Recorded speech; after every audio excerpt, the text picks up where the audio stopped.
Nossa próxima questão é uma questão bastante abrangente. Então, ela vai cobrar de você ter domínio e conhecimento de várias áreas aí, várias ramificações da informática para você dar a resposta correta aqui. Vamos dar uma olhada certinho. Ele começa com uma afirmação. Ele te coloca dentro do contexto do que ele vai perguntar para você. O Google fornece uma série de ferramentas gratuitas em seu ambiente na internet, tanto para uso pessoal quanto para uso profissional, sendo a página de busca e os e-mails as mais conhecidas. Vamos parar um pouco aqui e já se questionar um pouco. Perceba que ele não deu os nomes desses serviços de buscas nem de e-mail, mas vamos compreender que nos seus estudos você sabe quais são eles. Primeiro que a busca é o próprio Google, né, o site Google, e o e-mail do Google é o Gmail, né? E aí, a partir disso, a gente consegue continuar, para a gente compreender sobre exatamente o que ele está falando. A partir de um cadastro único, o usuário pode ter acesso a diversos recursos, que vão desde um editor de texto até um repositório para armazenamento de arquivos, democratizando o acesso por pessoas e organizações que não podem adquirir licenças de softwares proprietários. Vamos compreender tudo isso que ele está falando. Pode ser que faça bastante diferença na hora da gente responder aqui as nossas alternativas, pode ser que não, mas vamos lá. O Google oferece um editor de texto. E qual editor é esse? É o Google Docs, tá? A gente viu isso também. Depois, um repositório para armazenamento de arquivos, que a gente conhece como Google Drive, tá? Então, mais um serviço aí da Google para a gente nomear. E ele só quer dizer que democratizando o acesso por pessoas, né? Ou seja, fica totalmente acessível. Qualquer um pode ter acesso a esses serviços, utilizar, não vai estar pagando nada, né? Ou seja, não precisa adquirir a licença, como a gente viu, né? A questão lá na nossa aula do LibreOffice, a questão de licença, né? Software open source, toda aquela coisa, de softwares proprietários. Beleza. E aí ele fala o seguinte: em relação às ferramentas disponibilizadas pelo Google, é correto afirmar que...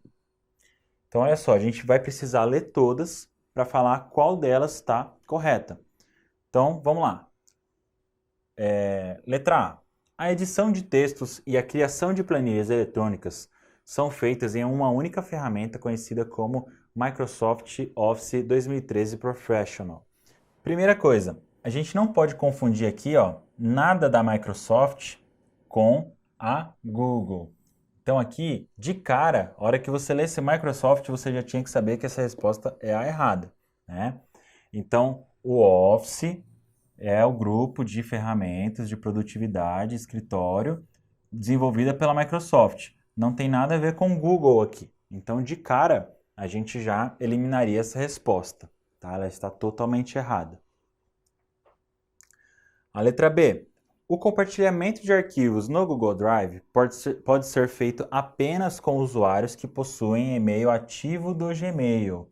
Então ele está dizendo o seguinte: para você usar serviços da Google, você precisa ter e-mail no Google, somente eles. O que a gente sabe que não é verdade. A gente pode compartilhar os nossos arquivos do Google Drive com qualquer outro e-mail.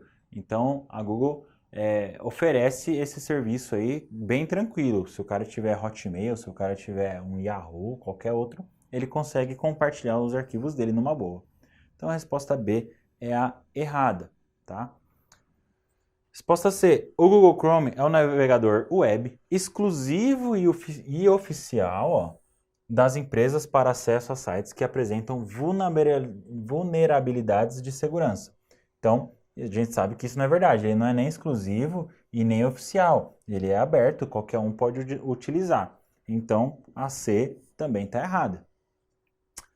Depois ele fala o seguinte: os formulários Google, que é outro serviço, né, o Google Forms, são utilizados para elaboração do quê? De apresentações para públicos com perfis variados de atuação empresarial. Então, o serviço de fazer apresentações, que seria o equivalente ao PowerPoint da Google, não chama formulários, né? O serviço de formulários do Google é para fazer formulários. Então, também está errada. Por fim, a letra E. Ele fala o seguinte: Os resultados de uma pesquisa na página de buscas do Google podem apresentar desde sites relacionados ao termo utilizados quanto um ponto em um mapa. Então, a gente já eliminou todas as outras respostas, mas vamos ver se isso é verdade. Então, para fins de teste, a gente vai colocar aqui um ponto para ver qual o resultado. Então, vamos colocar aqui o MASP em São Paulo, né? E além de mostrar o site do MASP, ele mostra realmente aqui também um ponto do mapa, né? Então, o resultado aqui do Google Maps. Então, como a gente viu aí no nosso Google Chrome, testando na prática, a resposta E é a correta, que os resultados da pesquisa podem apresentar desde sites quanto um ponto em um mapa.